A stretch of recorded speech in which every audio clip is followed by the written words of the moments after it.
you've asked us 3 questions on Madagascar Ragwort, and we're going to answer the 3 questions as quickly as we can. So you've got any questions? So you asked us what could be done to prevent the spread, suggestions of baseline data required to monitor whether there's bigger system-related issues. So I've got 2 staff members who are going to do the first 2 questions, and I'm going to do the third one. So the first one is online. It's James, Dr. James Newman, and he's going to answer your first question, what could be done to prevent the spread? Good morning, James. Kia ora koutou. Morning, everyone. I hope you can hear me clearly. Yes. Look, okay.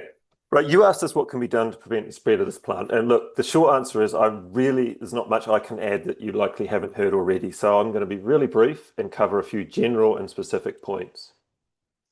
Ecologists talk about invasion curves and point out how management options change depending on how widespread and established a particular pest is. So actual eradication is typically only an option when things are just getting going within a specified area. There is no record in New Zealand of any terrestrial plant having been successfully eradicated when the extent of spread has been greater than 1 hectare. That's quite a sobering point to sort of sink in. So eradication is not really an option for this species. But maybe some subnational areas might be kept free of the ragwort. It may be that surveillance followed by rapid control and small incursions to certain areas could be stopped the species from establishing there and help limit or slow its spread. So identifying natural barriers that slow the spread and the key pathways that accelerate the spread of the seeds could be valuable here. But regardless of any efforts to limit its spread, we're going to have to learn more about how best to manage living with this species too. Now, I understand you've seen the BSI's recent review that mentions that biocontrolled agents have been considered, and seeking this sort of solution makes sense to me, as does further exploring various pasture management options that might reduce the species' spread and its dominance. And so I hope that such work can be continued. Now, one interesting point that you might have read is that the plant is generally considered less toxic to sheep. I learnt this myself, and BSI notes that overseas sheep and even goats have been used to help control the plant. But trials here indicate that this approach is much less effective. So I think understanding why this is seems like something worthy of further research too. Now, BSI review mentions that MPI needs to be able to communicate any research or management findings directly to the affected areas. And I'd agree, and it suggests that such actions require coordination from the top. So finally, in my brief little summary here, there's also the sobering point that this plant is just one of a long list of naturalised plants and pest plants in New Zealand, and the top of the north is already a hotspot for weeds. We know that approximately 20 new exotic plants jump the fence and naturalise each year, mostly from gardens. So there is a steadily increasing list of pest plants we're going to have to deal with. So moving forward, information is going to be key. And this is where I will thank you and pass on to Anna, who will answer your next question. Thanks, James. So robust information is vital. And this lies at the heart of the second question that you have posed to us, one about the baseline data required to monitor the spread of Madagascar Ragwort. So in a nutshell, if the goal is to prevent or perhaps slow the spread of Madagascar Ragwort, then having adequate information on the plant's current location and the rate of spread is vital. And an up-to-date distribution map of Madagascar Ragwort is a good place to start. As you would have likely heard already from AgResearch and our BSI, that need for a distribution map has been raised several times. But there are several problems. So it might seem like an easy task, but one of the complicating factors is essentially the challenge of distinguishing Madagascar Ragwort from gravel groundsel, which is another exotic plant from the same genus Senecio, and they look very similar. More so that even photos of plants are sometimes not good enough to differentiate between the two. But in terms of a distribution map, one good place to start could be publicly reported observations of Madagascar Ragwort on the website iNaturalist. And as of yesterday, there were 43 recorded observations of Madagascar Ragwort, and all are in the top part of Northland. But the issue is that the map of these publicly reported observations can't be really treated as a comprehensive distribution map. And this is because very enthusiastic, and it's great to have the citizen scientists, but they generally record the observations closer to where they live and where they work, instead of maybe following a more comprehensive grid like some research methods might do. And what this means that there might be areas where no observations of Madagascar ragwort have been reported. But it might be the case of not the weed being truly absent from those areas, but more of the fact that no one went searching for this weed in those areas. So given these challenges, but against the backdrop of really the need for a distribution map, you could consider approaching again MPI and Upton Regional Council and asking them for a better distribution map, not just those publicly available, publicly recorded observations. But more broadly, that adequate information on Madagascar ragwort should be part of the good data system. And what that good data system looks like in the context of broader weed management has been described in the Space Invaders report. But in the context of monitoring the spread of Madagascar ragwort, 4 things are key. So first is robust data on weed location. And that again includes the locations where the weed has been looked for and found, and locations where the weed has been looked for but has not been found. Second is the data on the stage of invasion. Essentially, that means knowing how widespread is the weed currently, how much further it can spread, and what habitats are likely to be suitable. And from what we know to date from the modeling done, the vast majority of New Zealand habitats, especially in the North Island, are considered favorable or suitable for Madagascar ragwort. That map is in the Agri-Search report. But the third, the data on spread over time. In other words, this means that the rate of spread, how quickly it has been spreading. And the fourth, information on natural geographic barriers, or the areas of some defensible geography that could slow or contain the spread of the weed. So in summary, you really need the data on the current location and the rate of spread over time, and a good, robust distribution map could be a good place to start. But I will now pass over to Simon to talk more about several systemic issues that are relevant in the case. Okay, good. Thank you both for keeping that brief. I'll try and keep brief so we've got time for questions. The third question was, are there bigger system-related issues in relation to how this weed got here? And here, I draw your attention back to the report that I produced called Space Invaders. Who hasn't ever picked it up or had a read? Can I ask you that? I have read it. You've all read it. You've all looked at it. You haven't. That's all right. I mean, it just because if you haven't, do have a look. It's not the most boring report I've written. It's actually quite interesting. Yeah, no, it is a sales pitch. But look, here's some of the things which we recommended, which are relevant in this situation. We said that there was scattered and patchy information on exotic weeds. There is no up-to-date and authoritative list of all plant species growing in New Zealand. Now, you would think for one of the weediest countries in the world, that would be something at which we'd have got round to doing. I recommended developing and maintaining a single authoritative and publicly accessible database of all exotic plants. And I also said, we could make some progress by integrating the existing data that we've got, and it's scattered around a lot of different institutions, and developing a one-stop shop portal. Now, I can tell you that that MPI has made some progress on that second one. It has actually set up a pests portal. It's called the Established Pests Portal. I think it's a good start, but all they've done, I say all, you know, there's been some work in this, but they've just pulled together the information that happens to be out there. No one's actually at this point saying we need a single authoritative list. We'll clear out the duplications or whatever. We'll have a single list you can refer to. So there's big gaps in what's there. Those gaps need to be filled. Second thing, there is patchy monitoring and surveillance. And I mean, when Anna's saying to you, here's 43 on iNaturalist, but there's all of these gaps in it. We tend to collect information where somebody happens to be. One of the classics in the report I wrote was was the Golden Bay biosecurity officer who just happened to notice some pink ragwort in some pots in somebody's house driving past one morning. And it was the first time that had got into that part of New Zealand. Turned out they came on a container from Wellington when somebody moved houses. Great to have found it. But I mean, if you're relying on just chance, you really aren't running a serious surveillance system. So that's one of the things that we need.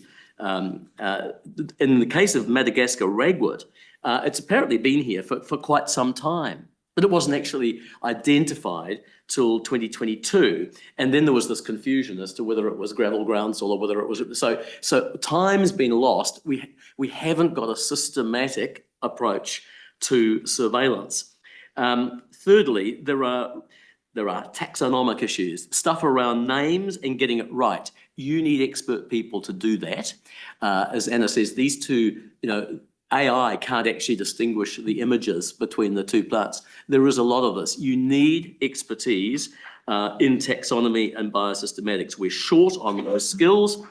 I'd have to say the science reform's underway. The big test for me is whether the government can guarantee that it's going to keep the skill sets we've got. Because this is a long game, and you don't get up there on the front business pages on you've made the biggest breakthrough, but for the country, these skills are just vital for rural and agricultural New Zealand. We don't have a forward-looking scanning for emerging weeds. That 20, Anna mentioned that 20, or James, I think 20 plants a year jump into the wild from cultivation. So there's a huge pipeline. We've got thousands and thousands and thousands of plants, and sometimes they don't activate in year one. They may sit for 20 years. They may sit for half a century. Then suddenly something changes and they're off. So we really have to have a more proactive view about how we scan, we triage and assess those new naturalizations. So we got an idea. They won't all be a disaster. Of those 20, only one might actually cause a problem. But again, you have to be proactive about it. Next point, this, climate change is going to change this. Right now, the north of New Zealand, and particularly Northland, is the weediest place. And it's a climate which can look after a whole lot of plants that would be too cold further south. That's going to change. So they're going to be coming south. BSI has done some modelling which shows that the vast majority of New Zealand is considered to be favourable habitat for this pink one. Is that right? Madagascar. No, for the Madagascar. Yeah.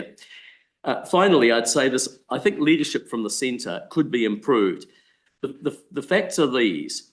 New Zealand's MPI does a very good job, I think, at pre-border and border control. And you'd expect that to be our investment. We've already got enough of these things here. Keeping more out is absolutely vital. So I haven't got any disagreement with where they've got the bulk of their investment. But the Director General of MPI is actually responsible for overall leadership for biosecurity. But when it comes to stuff which is already here, like the Madagascar Ragwort, responsibility gets passed on to others to do this. Regional councils and what have you. That's right, yeah. And regional councils play a crucial role at present. And if we were to lose regional councils, you really have to rethink this altogether. I mean, you might even think about taking something back to the centre. Nobody told the plants that there were regional council boundaries. So they're going to keep moving anyhow. Someone's got to think this through very carefully. And whenever I've raised the point, I've been fobbed off with, oh, don't worry, this is being taken care of in terms of the review of the Biosecurity Act. It's not just about the Biosecurity Act, it's about the institutions and it's about the way MPI is doing this. So I'd just say to this committee, you want to have a careful think, I think, about how biosecurity is going to be handled going forward. It has to be at least at regional level. If it starts getting broken up between even smaller units, it will be even more tricky. And so just to make the point that when it comes to something like the Madagascar Ragwort up there in the north, this is where an organisation like MPI can be very useful in helping provide the coordination. Just imagine how difficult it would be if the Northern Regional Council wasn't one regional council, but you had, say, 4 unitary authorities up there. You then got a 4-way coordination problem. So these are the practical issues I think you've got to be thinking about. Anyhow, those are our 3 answers, and I think we've probably still salvaged 5 minutes for questions on this one. Mike? Yeah, thanks, Miles. Yeah, I just had some observations really, and it's, I think, James and Jess probably reiterated as well. What struck me when we had the guys come in and talk about it was just the complete lack of awareness. Yeah. The petition the guy talked about, out of 100 farmers interviewed, 3 to 6 of them actually had heard of it. Right. And these are locals. Yep. And just complete lack of awareness, and then that feeds into lack of stakeholder engagement and all the rest of it. Yet 35% reduction on land court farms over 7 years, that's pretty significant. Yeah. Very significant. And then we've got stock moving back and forth. Yeah. And it's like, you know, so it's not just the locals knowing about it, it's actually the people that are buying the stock. That's right. You know, and we've all got instances where gorse and stuff's come in on the back of a dozer or a digger or something like that. That's how the seed gets moved around. So, I mean, I think that's probably the thing I got out of it, is the complete lack of awareness. Yeah, and just on that, I mean, I don't know about you, on my property, I'm using something called what's it called? Aotearoa species identifier, which is an app which has been put together by two of the universities, and you pick you photograph it, and it gives you a probability it's got it right. And I've got all sorts of weeds on my farm, and I'm wanting to know what they are, and often, you know, you'll be lucky, you'll get a 0.9 probability that it's identified it, but then you get a 0.3, and then you get an unknown, and you take multiple photographs, and then you get different names. Now, this is all just a matter of AI training, but if we had a more concerted effort to get the lists right, and to then feed the information into these machines, we could greatly improve our ability so that farmers actually, when you say 3 out of 100, if all of them had the app and all of them could get easy identification, suddenly that 43 points, the Anna observation, suddenly that would run to hundreds. I had a guy out on my farm from Waikato University who went round taking a photo of every pussy willow trunk, and I said, what are you doing? He said, oh, there's a thing that lives on them. And he said, I'm trying to get the largest number of data points in New Zealand. So there's a bit of competition there, people doing that, but that's where the world's going, and we need a biosecurity system which is actually mobilising that stuff. But you've got to have accurate information. It's not just information, it's accurate information. And just to supplement that, and I guess then the real benefit is if you could log those species, so they're actually recorded somewhere. Yes, exactly. Because that's how you measure the spread. Yes. You know, where they are, Yes. location, et cetera, et cetera.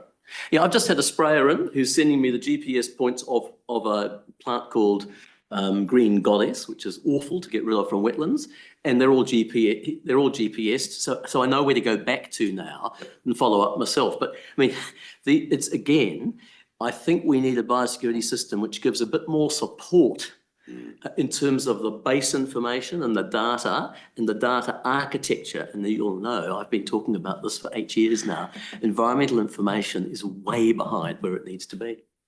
Yep. Suze? Mike touched on Pamu, and I just wonder if there's an opportunity to use them, because they've got this sort of focus now on public good and sharing information, and they have got a significant issue with it. So I wonder if there's an opportunity to use them. I'm sure there is. And because then there's also, it's a bit like when you're talking about worm issues and other things on farm, there's also a stigma that comes with this, because you want people to not be afraid to say that they've actually got it, and to actually seek information and seek assistance to get help. Yeah, no, dead right. And so, and linking it back to Pamu might help.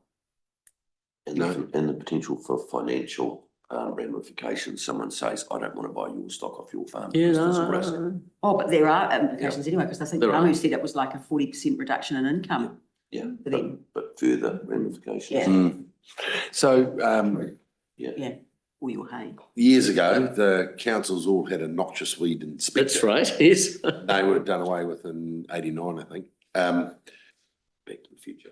Yeah, maybe Back to the Future is. Yeah, I'm not sure. I mean, it's certainly true that at the territorial level, like your local noxious weeds inspector, that could in some cases be helpful, but the territorial level is too fragmented. You've got to get a bigger area. The region, I think, is the right minimum level, but even you really need to consider whether some of this MPI needs to be in there more, providing even the coordination between regions, because our report showed that the classification of weeds differs between regional councils. So you've got one trying to Yeah. eradicate something and another is trying to manage it. Well, hold on, there's a boundary line. You can't have eradication on one side and management on the other, so. Yeah, and we've had that brought before us before where various councils have different classifications. So half your property might be in one council and half your property might be in another. Yes. Different rules apply. So I hope you will. I mean, even though our report, Space Invaders, was about the impact on native ecosystems, I think the things we said about the system remain completely live. So if you want to take another look at that, I think it would be useful, and I think the government could still pick up some quite useful recommendations there. Happy to send across a copy. Yeah. If anyone wants it. Yeah. Yeah, thank you. If you could send it all the members of the committee, that'd be good. It's on your library. Good.